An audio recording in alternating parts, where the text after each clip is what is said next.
ভৰাই দিব লাগে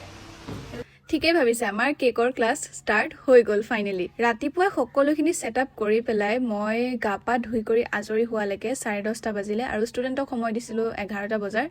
কিন্তু প্ৰথম দিনাখনে সকলো লেট হৈছে হয় বাৰু প্ৰথম দিনাখন সকলোৰে যেহেতু ষ্টুডেণ্টখিনিয়ে ৰাস্তা চিনি নাপায় সেইকাৰণে ওলাই গৈছোঁ ষ্টুডেণ্টখিনিক লৈ আহিবলৈ আৰু ইমান বেছি গৰম পৰিছে নহয় সেইদিনাখন অৱশ্যে আজিও পিছে কমটো গৰম নহয় সকলোকে প্ৰথমতে ৰেচিপিজখিনি লিখালোঁ তাৰ পিছত লাহে লাহে বস্তুখিনিৰ লগত চিনাকি কৰাই দিছোঁ মানে কেক বেকিং পৰা আৰম্ভ কৰি কেক ডেকৰেটিং লৈকে যি বস্তু লাগে যি ইনষ্ট্ৰুমেন্ট ইউজড হয় সকলোবোৰ বস্তু তেওঁলোকক দেখুৱাইছো তাৰ পিছত পাইপিং কেনেকে কৰে লগতে ডিজাইন কেনেকে বনায় সেইখিনিও শিকাইছো প্ৰথম দিনাখন এটাহে কেক বনাব পাৰিলো কাৰণ ষ্টুডেণ্টখিনিও অকণমান দেৰিকে আহিছিলে আৰু এইটো কেক সকলোখিনিয়ে মিলি পেলাই বনালে আৰু ফাইনেলি ষ্টুডেণ্টখিনিৰ যাবলৈও হ'ল আৰু এটাই কেক যিহেতু বনাইছো সকলোকে ভগাই কৰি পঠাই দিলো স্পঞ্জ কেইটামানো বনাইছিলো সেইকেইটা নেক্সট ব্লগত গম পাব বাৰু আজিলৈ পৰা আই লাভ ইউ অল আৰু এইকেইদিন কণ্টিনিউ নথকাৰ বাবে বহুত